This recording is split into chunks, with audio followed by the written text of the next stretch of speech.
દક્ષિણ ગુજરાતમાં વરસાદ ખેંચાતા ખેડૂતોમાં ચિંતા વ્યાપી હતી। ખેડૂતોએ સરકારને પત્ર લખી નહેરમાં પાણી છોડવા માંગ કરી।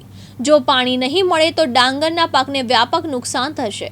તો આ બાબતે મંત્રી મુકેશ પટેલે જણાવ્યું કે વરસાદ નહીં આવે તો એ ચિંતાનો વિષય છે, કારણ કે ડેમનું લેવલ જાળવા અને કેનાલનું રિપેરિંગ કામને લઈને હાલ પાણી નથી છોડાઈ રહ્યું।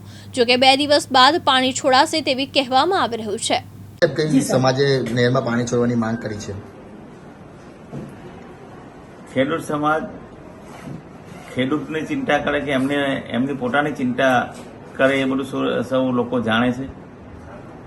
ખેડૂતની ચિંતા હર હંમેશા સરકાર કરતી હોય છે અને સરકાર ખેડૂતોને જ્યારે જોઈએ ત્યારે હર હંમેશા પાણી આપે છે। અત્યારે પણ ઉનાળાની અંદર સતત અમે પાણી વેવરાવીને આ વિસ્તારના ખેડૂતોને પાણી અમે સમયસર આપ્યું છે। એક પણ દિવસની કેનાલ બંધ નથી રાખી અને એમાં પણ સૌ પ્રથમવાર ઓલપાડ તાલુકાના ખેડૂતે 200 કરોડથી વધુનું ડાંગર પાકવું છે। આમ બીજા બધા દક્ષિણ ગુજરાતમાં દરેક તાલુકાએ આ વખતે રેકોર્ડ બ્રેક ડાંગર પાકવું છે, કેમ કે સરકારે અમે સમયસર પાણી આપ્યું। પરંતુ જે સતત કેનાલ વેવરાવવાથી જે કેનાલની અંદર લીલું પ્રમાણ જામી ગયું હતું, કોઈક જગ્યાએ મેન્ટેનન્સનું કામ એ ઉનાળા દરમિયાન કરવાનું હોય પણ એ થઈ ના શક્યું સતત કેનાલમાં પાણી હોવાના કારણે। તો આ 5-7 દિવસનું મેન્ટેનન્સનું કામ છે, જે લીલ કાઢવાનું કામ છે, એ કામ ચાલી રહ્યું છે।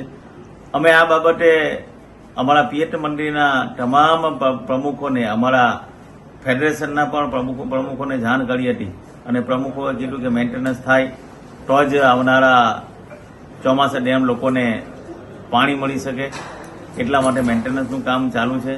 3-4 દિવસમાં કામ પરિપૂર્ણ થઈ જશે। ડેમની અંદર લગભગ 306 જેટલા ફૂટનું પાણી બચ્યું છે હાલ।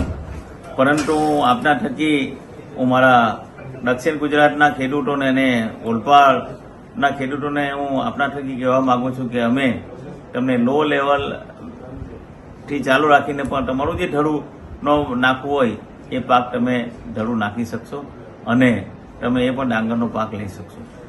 મુકેશ ગુરવ, દિવ્યાંગ ન્યૂઝ, સુરત।